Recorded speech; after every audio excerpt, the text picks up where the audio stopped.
Hey guys, good evening. How's everyone doing? Oh crap, I forgot to cut the air conditioner off in the living room.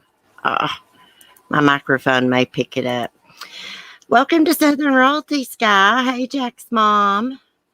Hope CC is fit. No, I am not feeling better. Let me show you. I still look the freaking same as I did this morning.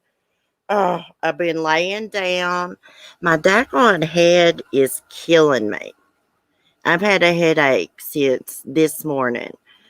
Um, and my throat's still hurting. I don't know. I must have a sinus infection because like I have no bad teeth. So my lymph nodes can't be inflamed from that. My ear was kind of hurting this morning. I hope I'm not getting the corona, y'all. Hey, cement shoes. Let me turn the camera back off so I can finish smoking here. I don't really like smoke on camera. Hold on, guys. Let me go turn this damn air conditioner off. I'll be right back.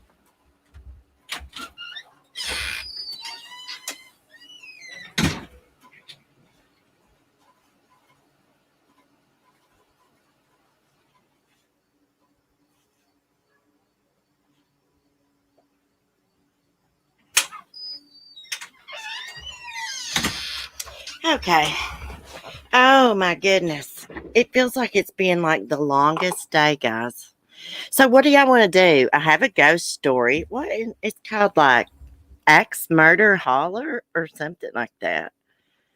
I didn't read it all. I just read a little bit of it. Um, Let me get it pulled up. Also, I saw something about Barry Morphew. It says the prosecution alleges that he found out about the affair and snapped and killed her. Suzanne had just sent her lover a picture of her in her bikini. Barry must be a freaking total freaking nut, which I knew he was a weirdo. I just didn't know how big of a weirdo he was. I mean, threatening suicide, pushing her into a closet, holding a gun to his head, throwing Bible quotes at her when it was convenient for him. In here, that weirdo had an Ashley Madison account. And an Ashley Madison account is for married people to have an affair. That's what that is. Josh Ducker had one too, and he got busted out for it. She was going to leave him. Also, Red Rum sent me, let me turn my camera on. Red Rum sent me a picture of Suzanne's lover. And yes, he's got 6 kids, a wife, and 2 dogs. I got the picture. I'll screen share. I put like hearts over the kids' faces and the wife's face. I don't know where Red Rum got this picture from. But yeah, he's got a whole family, so they were both having an affair. I'm wondering what Jeff Lippler, or however you say his name, wife's thinking about this. Oh, I didn't put it over her face. Well, that's all right. And if this lover Jeff, if he loved Suzanne so much, why didn't he come forward when she first went missing? He didn't come forward until investigators found out about him because of that spy pen. Let me see.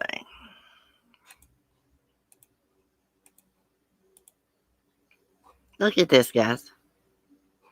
6 freaking kids. 2 boxers. There's his wife. She kind of looks similar to Sue. Well, I mean, they got brown hair.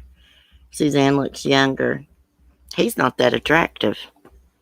I mean, in my opinion, hey, Beauty's only skin deep, though. Maybe he treated her well.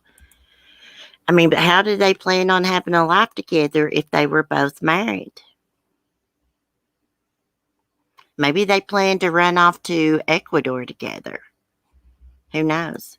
She was looking up language schools there. Hey, Charlotte, Nika. Welcome. Did I miss anybody else? I need my glasses, y'all. Every time I hear Ashley Madison, I think it's a baked goods company. Hey, they also got this other side. It's called Sugar Babies. And my camera is like all fuzzy. This laptop camera sucks. Sugar Babies is for like young girls to look for sugar daddies. I kid you not.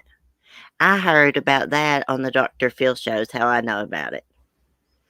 He does look like Alex Cox. There was someone else that said that yesterday. He does look like Alex Cox quite a bit. Maybe that's why I think he's so unattractive. I know, I'm awful. But I mean, I think that guy's ugly. Suzanne could have done better. But like I said, Beauty is skin deep. Damn, this is behind. My chat's way behind here. Let me catch it up. Jack's mom. Ooh, I know. Maybe Suzanne, she didn't know about the Valos case or Alex Cox, or she wouldn't have been dating him.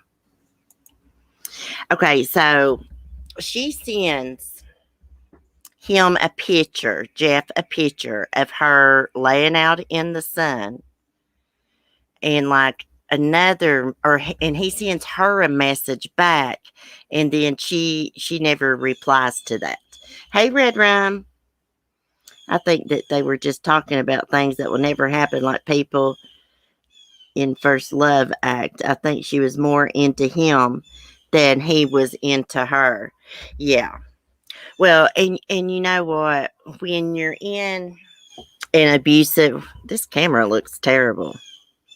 When you're in an abusive relationship and controlling, and you want out of it, and you start talking like to another man or something, and they show you a little bit of attention, I don't know. You tend to think you got feelings when you don't, just because someone's treating you good and showing you some attention. I know, been there, done that. I had that happen a while back.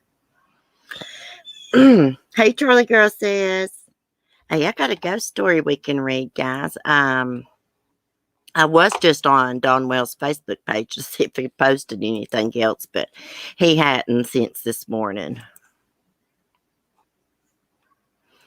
According to Voices Behind the Wall, she has verified that he was at work with his coworker. She's going to put up a video. I wish law enforcement would verify that. I wish they would come out and give us some facts, you know. So, before we get to our ghost story, do y'all think that Barry, he'll go to trial for this? I mean, they got no DNA evidence against him.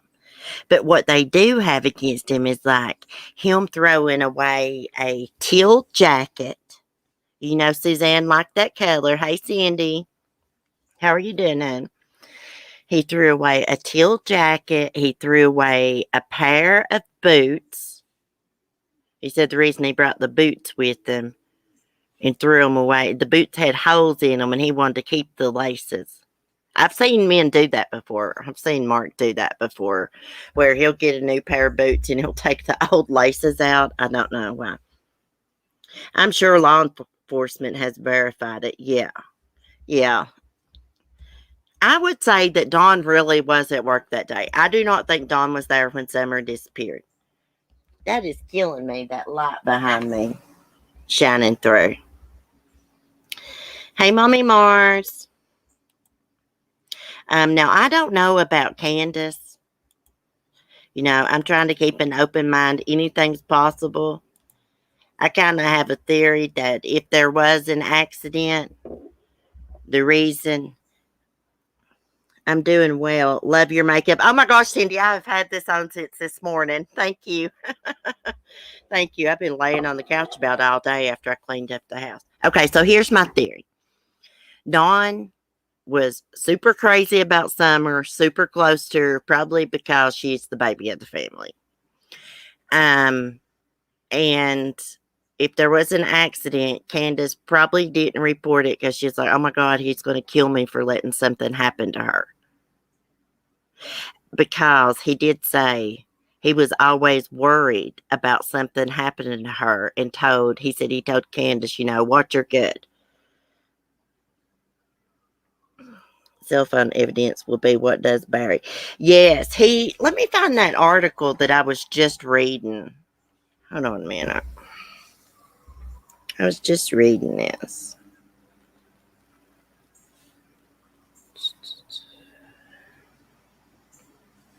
I think this is by New York Daily News. Colorado father accused of murdering wife Suzanne Morphew uncovered alleged affair, prosecutors say. It just talks about his phone. During some of her final known hours, Suzanne Morphew, Colorado mom, who has not been seen alive since Mother's Day of last year, snapped a bikini selfie to send to her alleged lover. The 49-year-old mama, too, was sunning herself the afternoon of May 9th when she sent the photo amid a flurry of texts and audio messages to Jeff Lippler. He responded to her picture by asking about the weather, but Suzanne never responded. I mean, he didn't tell her she looked hot or anything. He just asked about the weather. She never responded. The following day, she allegedly went on a bike ride from which she never returned, sparking a massive search effort that has yielded few results. She didn't go on no bike ride. Okay, let me read the rest. Find the rest. While Suzanne's body has not been found, her husband, 53-year-old Barry Morphew, was arrested and charged in May of this year with the murder as well as tampering with physical evidence and attempt to influence a public servant. During his trial, which began Monday, actually this is a preliminary hearing, prosecutors argue Barry learned about the affair, then flew into a rage and murdered his wife. On Tuesday, jurors heard testimony from FBI agent Ken Harris, who said investigators would have never uncovered Suzanne's affair with Jeff had she not been paranoid about her husband's infidelity. Amid their search for Suzanne, authorities uncovered a spy pen, a voice-activated device resembling a normal pen, but that can also record audio. She hid it in her husband's truck. She'd hoped to catch evidence of an affair, but instead recorded a conversation she shared with Jeff, a married father of 6 who lives in Michigan. Harris told the court they secretly met up on trips away from home at least 6 times, communicated online through LinkedIn and WhatsApp. He added, investigators have not found any evidence Barry was being unfaithful. Authorities noted Jeff did not come forward voluntarily, and he did not speak to investigators until nearly 6 months after Suzanne's disappearance. He didn't give 2 craps about her then. He defended deleting the accounts he used to stay in contact with her, telling officers he did not want to be that guy and tarnish his alleged lover's legacy. Really? You didn't want your wife and kids to find out about it, right? Because he allegedly had broke it off with her.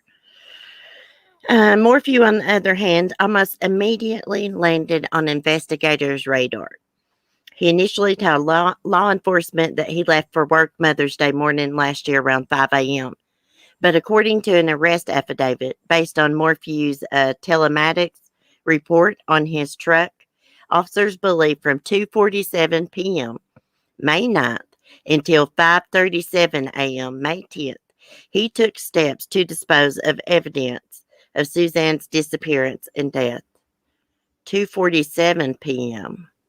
Okay, what time did she send that picture? Let me go back up. She sent it on May 9th. It didn't say the time, did it? I bet she sent that picture and Barry somehow knew it right after that. And that's why she didn't respond to Jeff, because why wouldn't she respond to him?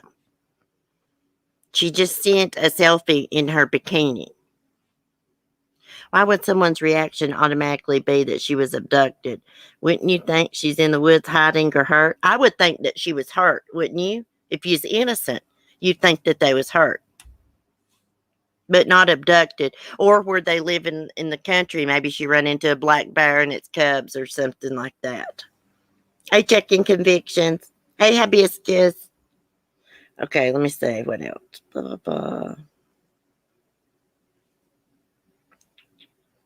Okay, so it shows that he drove home 2:44 p.m. on Saturday, May 9th, was moving around outside the house for several minutes until the phone went on airplane mode. It was 7 more hours before the phone switched out of airplane mode at 10:17 p.m.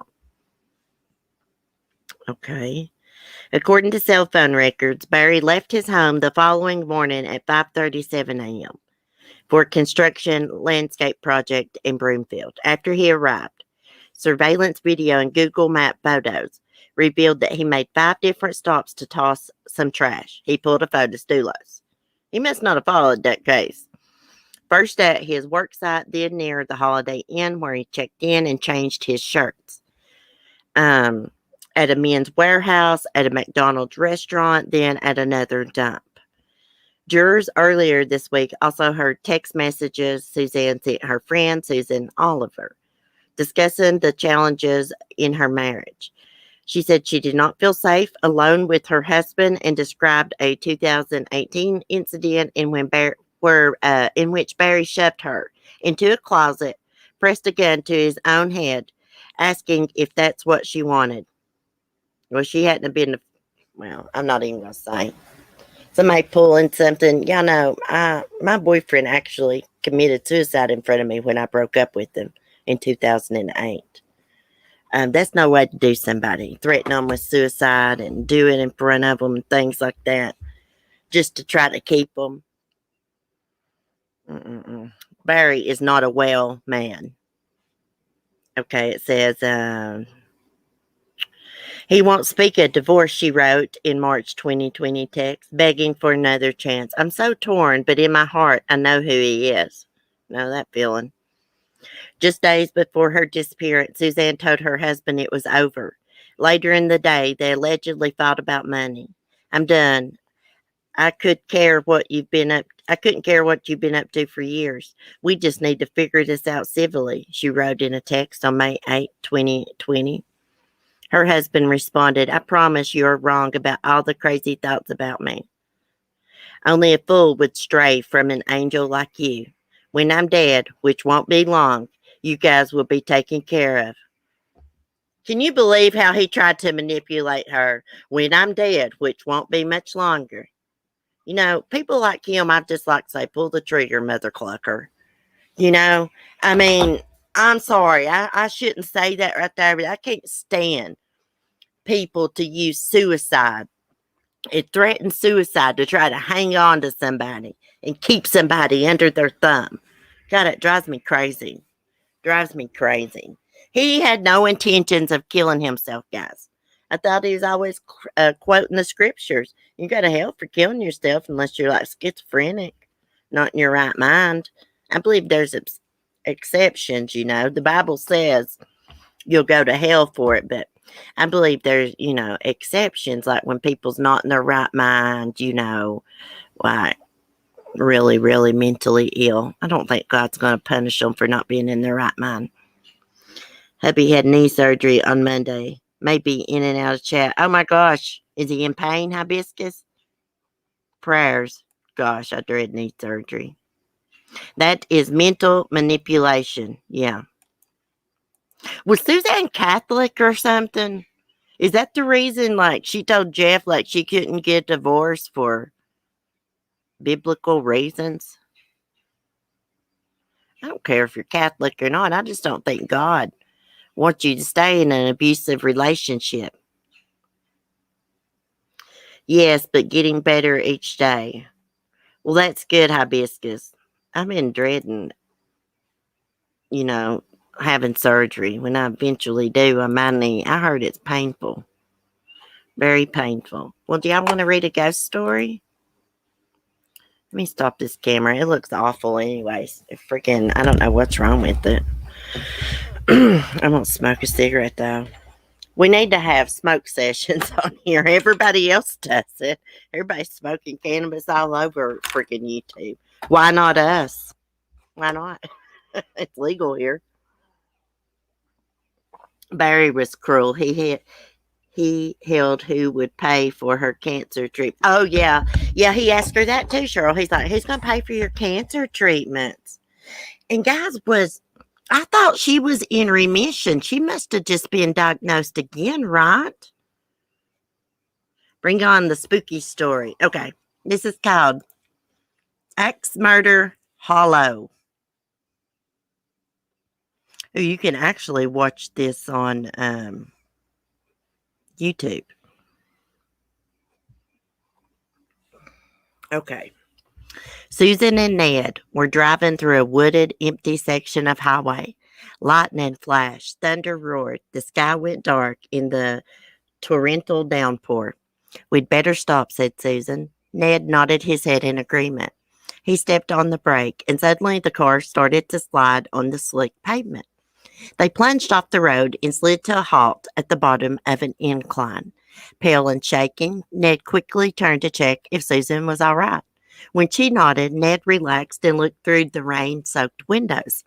I'm going to see how bad it is, he told Susan, and went out into the storm. She saw his blurry figure in the headlight, walking around the front of the car. A moment later, he jumped in beside her, soaking wet. The car is not badly damaged, but we're wheel deep in mud, he said. I'm going to have to go for help. Susan swallowed nervously. That would be no quick rescue here. He told her to turn off the headlights and lock the doors until he returned. Axe Murder Hollow.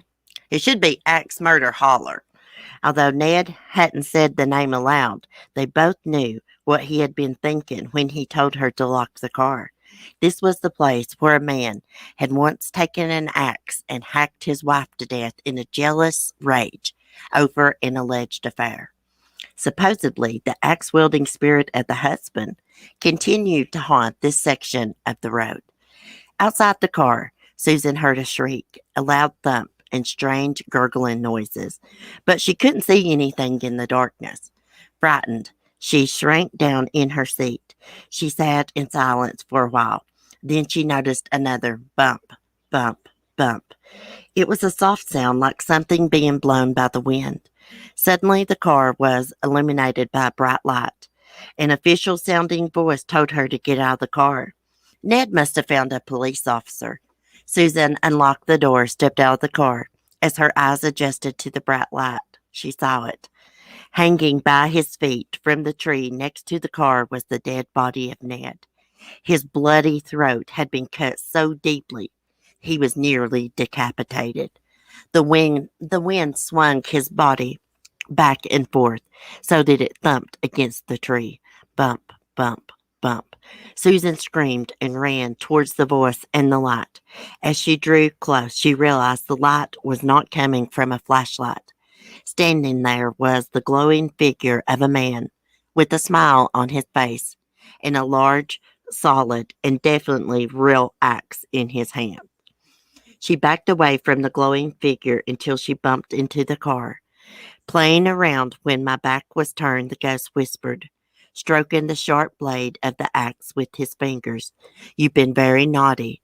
The last thing she saw was the glint of the axe blade in the eerie, incandescent light.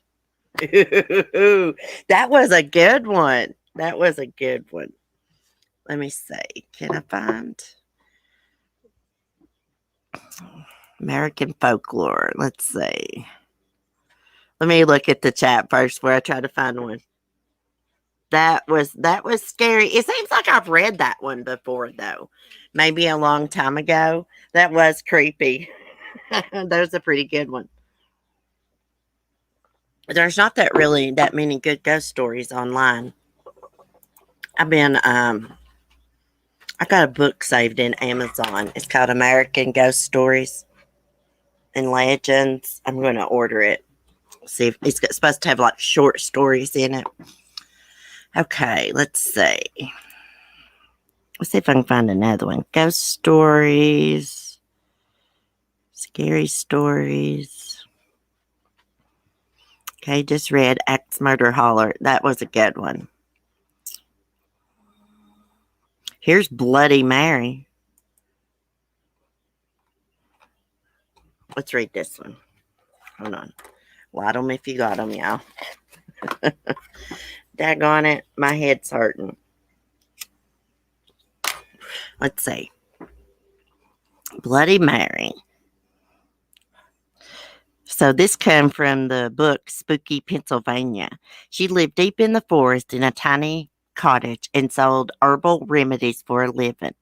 Folks living in the town nearby called her Bloody Mary and said she was a witch. None dared cross the old crone for fear that their cows would go dry, their food stores rot away before winter, their children take sick or fever, or any number of terrible things that an angry witch could do to her neighbors. Then the little girls in the village began to disappear, one by one. No one could find out where they had gone. Grief-stricken families searched the woods, the local buildings, and all the houses and barns, but there were no sign of the missing girls. A few brave souls even went to Bloody Mary's home in the woods to see if the witch had taken the girls, but she denied any knowledge of the disappearances. Still, it was noted that her haggard appearance had changed. She looked more younger, more attractive. The neighbors were suspicious, but they could find no proof that the witch had taken their young ones. Then came the night when the daughter of the miller rose from her bed, walked outside, following an enchanted sound no one else could hear. The miller's wife had a toothache and was sitting up in the kitchen treating the tooth with an herbal remedy when her daughter left the house. She screamed for her husband and followed the girl out the door. The miller came running in his nightshirt. Together they tried to restrain the girl, but she kept breaking away from them and heading out of town. The desperate cries of the miller and his wife woke the neighbors. They came to assist the frantic couple. Suddenly, a sharp-eyed farmer gave a shout and pointed towards a strange light at the edge of the woods. A few townsmen followed him out into the field and saw Bloody Mary standing beside a large oak tree, holding a magic wand that was pointed towards the miller's house. She was glowing with an unearthly light, and she set her evil spell upon the miller's daughter. The townsmen grabbed their guns and their pitchforks and ran towards the witch. When she heard the commotion, Bloody Mary broke off her spell and fled back into the woods. The far-sighted farmer had loaded his gun with silver bullets in case the witch ever came after his daughter. Now he took aim and shot her. The bullet hit Bloody Mary in the hip and she fell to the ground. The angry townsmen leapt upon her, carried her back into the field, where they built a huge bonfire and burned her at the stake. As she burned, Bloody Mary screamed a curse at the villagers. If anyone mentioned her name aloud before a mirror, she would send her spirit to revenge herself upon them for her terrible death. When she was dead, the villagers went to the house in the woods and found the unmarked graves of the little girls the evil witch had murdered. She had used their blood to make her young again. From that day to this, anyone foolish enough to chant Bloody Mary's name 3 times before a darkened mirror will summon the vengeful spirit of the witch. It is said that she will tear their bodies to pieces, rip their souls from their mutilated bodies. The soul of these unfortunate ones will burn in torment as Bloody Mary once burned, and they will be trapped forever in the mirror. Oh, guys, I am so freaking ready for Halloween. I'm so ready for this fall and all the scary movies. Oh my gosh. Listening for sure. I love scary stories, scary movies. Halloween's my favorite holiday. I know I'm weird, but it is. It's my favorite holiday because you can get dressed up in costume. I like scary costumes, actually, the best. We have got to have a costume contest. I think some of us creators should get together here on my channel, of course, and have a Halloween party and have a costume contest and have like a prize. Costume party with Cece. And no, I was so pissed off last year, guys, when I entered that costume contest and it didn't freaking win. That crap was rigged. Oh, it was so frustrating because Never Lose Hope, I was Carol Baskin, of course. She handmade those headbands for me, which I still have. I have them stored real neatly in a box. I need to wear those again. This year I'm thinking about being Madonna, though. The 80s Madonna with the gloves and all that. I'm either going to be Madonna or something scary. I like to be something scary. That sounds so fun. I mean, you got to get in costume red run with me, and we can party down. We'll have a smoking session. We'll have alcohol. We'll have people coming up, and we could do like categories: scariest costume, funniest, most original, or something like that. If I'm going to do that, I got to be saving up. Yeah, it would be fun. You know, they did that on Diane's channel last year. That's what I'm talking about. I didn't think that was too fair the way they did that personally. I know I'm a sore loser. No, I'm really not a sore loser. I just don't think it's fair. It was fair, in my opinion. But oh well. I'm just a crybaby. I already have my costume. What is it? What are you gonna be? I'd like to be something scary. Scary but cute. Maybe I'll be the devil's daughter or something. That's awful. I'm going to be either Madonna, Genie. See, I can't be a dream of Genie. I don't be wearing no belly shirt.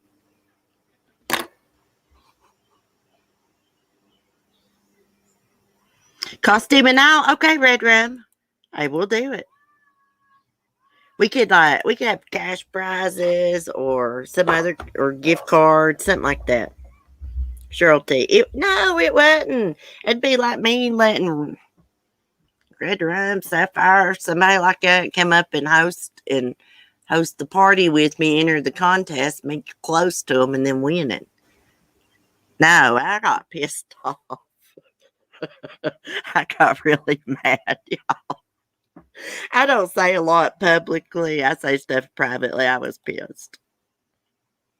No more ladies' night. You know,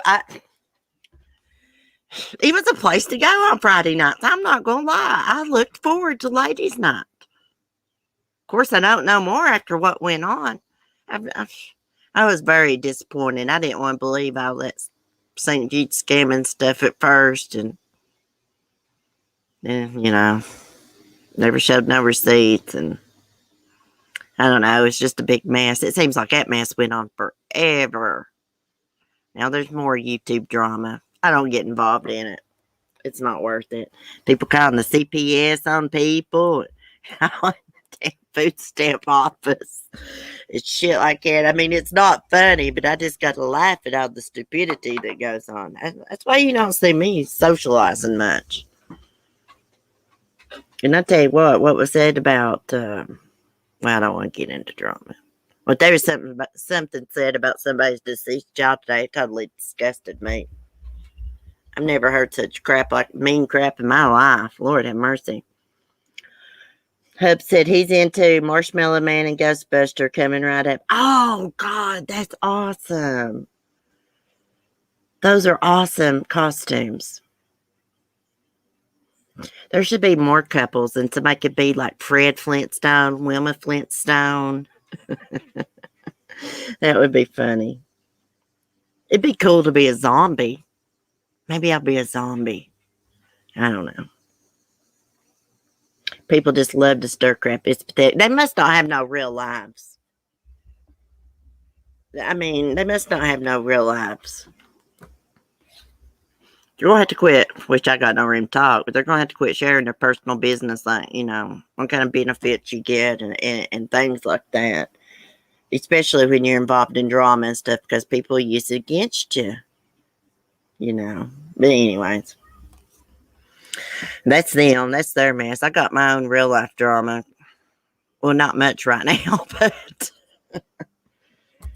I will tell y'all, I've not been talking to my friend. He's getting on my nerves. Call my phone and stuff over and over and over and over. Texting, all that crap. Getting mad at me for things. I don't need that crap. When I get off here, guys, guess what I'm going to be doing? I'm going to try to look for Annabella tutu. They sell clothes for goats. I want to get her like a little tutu, probably teal color. He was a distraction for a bit, yeah. But then, you know what? When I quit texting him back, and then he started all this feeling stuff, and then when I couldn't, I've not been able to go out in a couple weekends because Mark's been around. You get mad and stuff, so. Plus, Mark found out I hung out with him a couple times. He wasn't too happy about it. He wasn't happy at all about it. And I ain't been able to get rid of him since. Yes, Sissy, why do people share that stuff? I have my own stuff. I don't know. I mean, I shared that I got Medicaid, which I didn't care to share that. But hey, if you're not going to do things, I mean, how do I say this? Because I don't want, it's none of my business. But I mean, if you're going to share that you're getting benefits and stuff, you need to make sure that, you're getting them legally and the right way, is all I'm saying. Because these assholes on here will report you and stuff. Like when I signed up for my Medicaid, I had to put Mark's income down because I live with him. Yeah. Your milkshake brings all the boys to the yard. Oh, Lord, Red Room. I know. I don't know why. There's this guy from California. He aggravates the hell out of me on TikTok. As soon as he told me that he was a soldier and he was like in another country, be home soon, I knew he was full of crap. Because he's like, oh, I can't watch TikTok video. Well, how are you on TikTok sending messages then, buddy? Yeah. So I just started ignoring him. I eventually blocked him, but he's aggravating the crap out of me.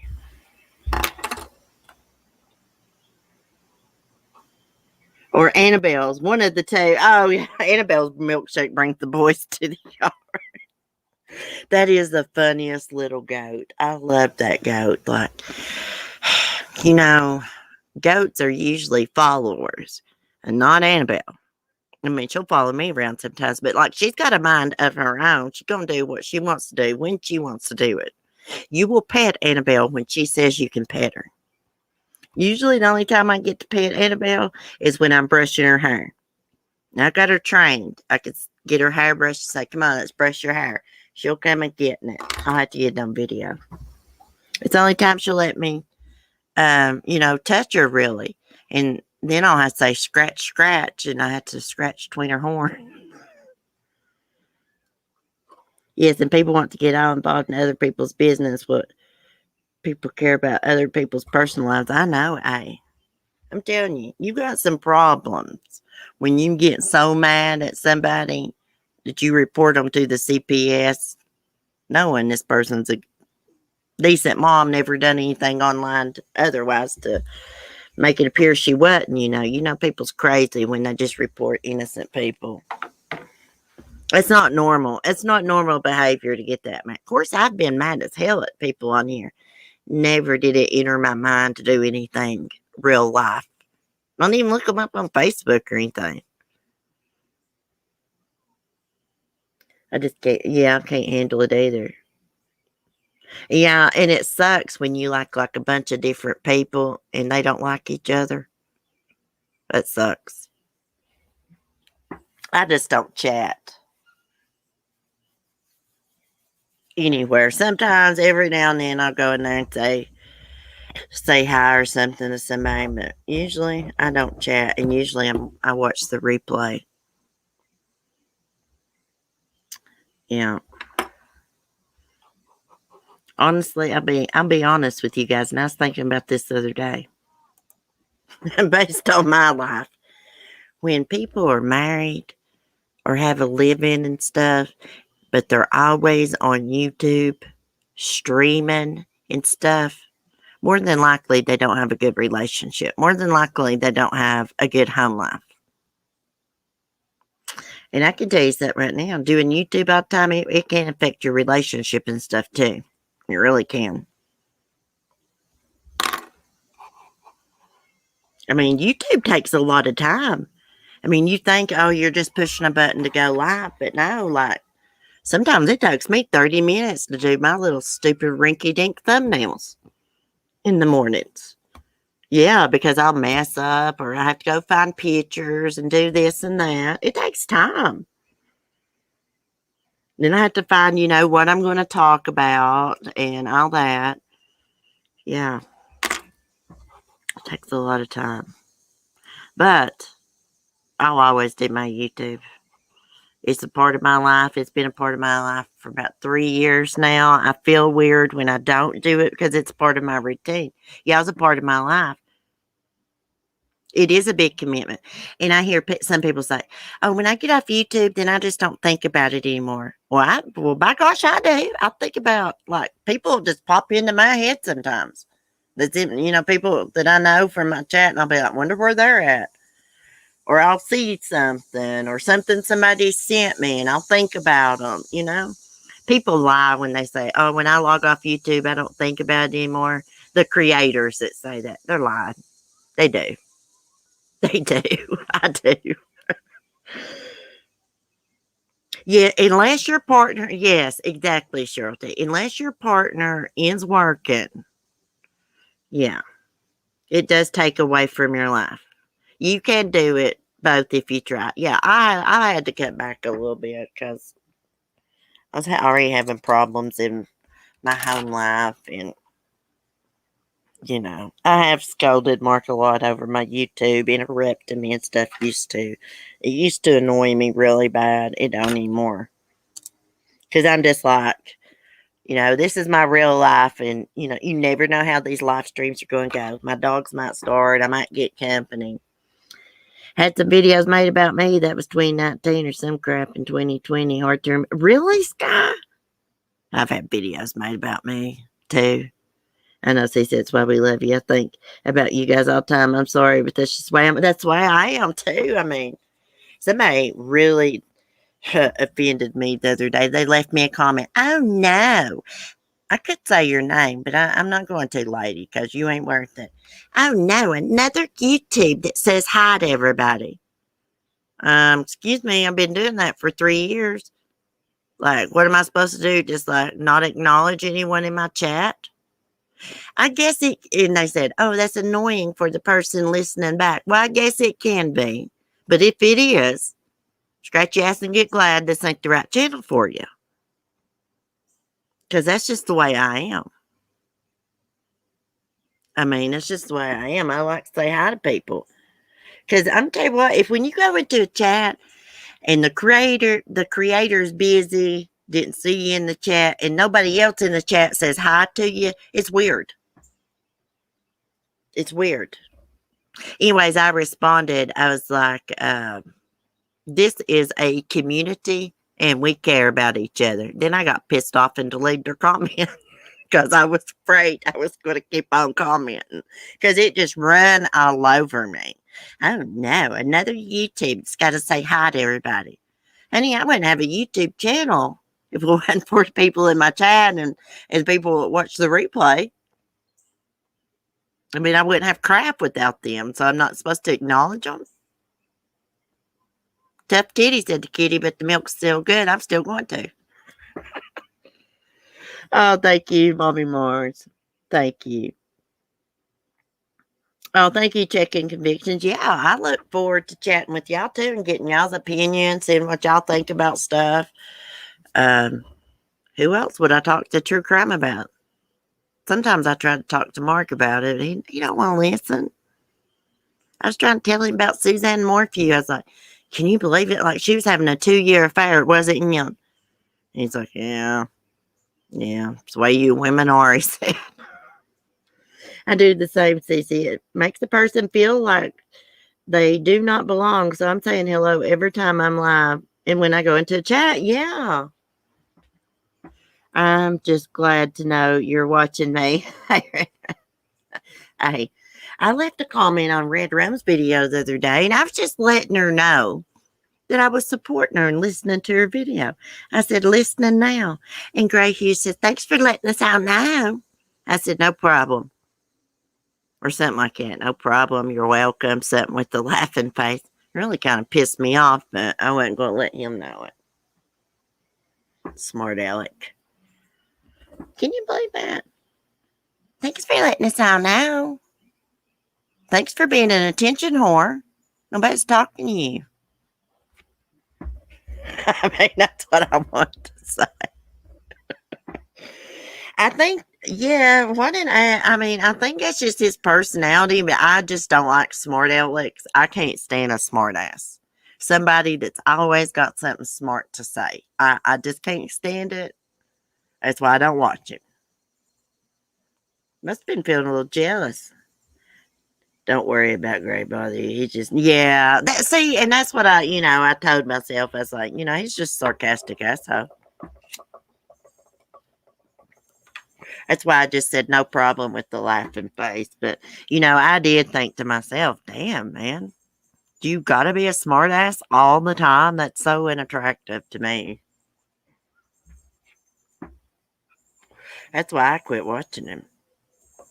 I don't want to talk about him, but I'd rather drink bleach and listen to Gray. Oh, my God. Jesus. I'd rather drink antifreeze and have to deal with a comment from him. Oh my God. Hey, you know what? Maybe he wouldn't try. Maybe, I don't know. I don't know why he said that. I don't know why he chose to reply to that comment. I started to say, hey, I was just letting my friend know I was supporting her. But then I thought, no, I'm not explaining shit to him. I just said, like, no problem.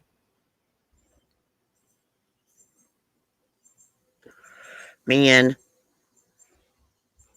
maybe he's just trying to poke at me a little bit. I don't know. It's no big deal, but I don't like smart alecks. That's Mark.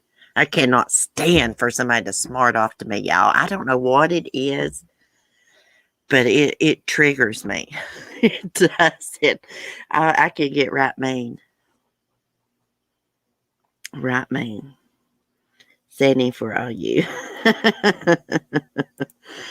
Okay, what else? Let's see if we got any more stories here. I got time to read another one. Okay, there's a bunch of Bloody Mary ones. What's this? Dancing with the Devil. Let me see. I'm trying to find this one. Okay, let's read The Girl in White. This is a Mexican ghost story. Okay, it's not very long. I'm going to have to save this site. It's called American Folklore. Oh, it's got Mexican folklore, Canadian folklore, tall tales, myth and legends, ghost stories, folk tales, fables and fairies, jokes and tongue twisters, and the spooky series. Oh, it's got Native American too, African American, Asian American, European American, and Latin American stories. Okay. She was sulking a little, standing at the sidelines while other men danced with their pretty partners. His girl had not come to dance that night. Her mother was ill, and so this girl had remained at her side. A fine act, he thought sourly, but it left him at loose ends. His friend, Ernesto, came up to him between sets with a cold drink and some words of encouragement. After all, Anita is not the only girl in the world, Ernesto said. There are many pretty girls here tonight. Dance with one of them. Bolstered by his friend's word, he started looking around the dance hall. His eyes fell upon a beautiful young girl standing wistfully at the edge of the floor beside the door to the terrace. She was dressed in an old-fashioned white gown. Her skin was pale as the moon. Her dark eyes watched the dance hungrily from her position behind a tall fern, and he felt his heart beat faster. Such a lovely woman should be dancing. He made his way through the bustling crowd and bowed to the girl in white. She looked startled by his addresses, as if she had not expected anyone to notice her that night. But she readily assented to dance with him, and he proudly led her out onto the floor for the next set. All thoughts of Anita gone from his mind. Ernesto and some of his other friends gave him odd looks as he danced with the girl in white. A few times the man opposite of them bumped right into them as if he had not seen his partner at all. He was furious and wanted to stop the dance and make the man apologize to the girl in white, but she just laughed and hushed him. When the dance was over, he hurried to get his partner a drink. Ernesto approached him at the refreshment table. "When I told you to dance, I meant with a partner," his friends teased him. "I was dancing with a partner," he replied, irritated by his friend's remark. "The loveliest girl in all of Mexico." "You've had too much to drink, my friend," Ernesto replied. "You were dancing all by yourself out there." He glared at his friend, turned away without answering him. Making his way back to the girl in white, he handed her a glass and asked her to stroll with him along the terrace. The night was beautiful, the sky full of stars. He stared at the girl in white, his heart in his eyes as they stood looking out over the beautiful scene. The girl in white turned to him with a sigh and said, "Thank you for the dance, senor. It has been a very long time since I had such pleasure." "Let us dance again, then," he said, but she shook her head. "I must leave now," she said, catching up her skirt with one hand and drifting towards the stairs at the side of the terrace. "Please don't go," he pleaded, following her. "I must," she said, turning to look at him. Her eyes softened when she saw the look on his face. "Come with me," she invited, holding out a pale hand. His heart pounded rapidly at the thought. More than anything in the world, he wanted to go with this lovely girl. And then his mind registered the fact that he could see the stone wall of the terrace through the girl's hand. His desire melted away before the shock of the realization. He looked into her face again and realized she was fading away before his eyes. At the look of horror on his face, the girl gave a sad laugh and dropped her hand, which was very transparent now. "Goodbye," she said, her body becoming thin and misty. "Goodbye." Then she was gone. He gave a shout of terror when he realized he had been dancing with the ghost. He bolted from the premises, leaving his horse behind, and ran all the way home. When Ernesto came the next day to bring him his horse, he told his friend the whole story. Ernesto whistled in awe. "You saw the spirit of Consuelo, my friend," he said. "She was the daughter of one of the local, how do you say this? Aristocracy or something, who lived in the region more than 100 years ago. She died of consumption the night before her first ball, and they say her spirit sometimes attends the local dances, hoping to claim one of the dances that she missed." He shuddered at the thought of his dance with the ghost. "I will not be visiting that dance hall again," he told Ernesto. "From now on, all my dances will be with Anita." And he kept his word. Well, that had a crappy ending. I was hoping she was going to take him back to the coffin or something with her. And his friend was going to find him the next day, dead in the coffin beside of a skeleton. I know, I'm awful, y'all. Oh my gosh, I'm getting bug bit. Thank you, Cece. I have respect for you. Never changed since I started watching 2 years ago. Oh, thank you. I am just me. I try to be just me. Try to keep it real, be honest on here. It's the only way you can be.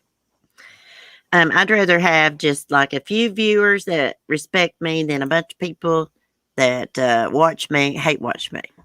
You know, that's the way I think about it. It's, how do you say that? Quality over quantity. Oh my goodness, guys. Well, guys, I'm going to get off here. I'm going to try to do another member stream. Gosh, my hair's looking awful. My laptop camera is not working good.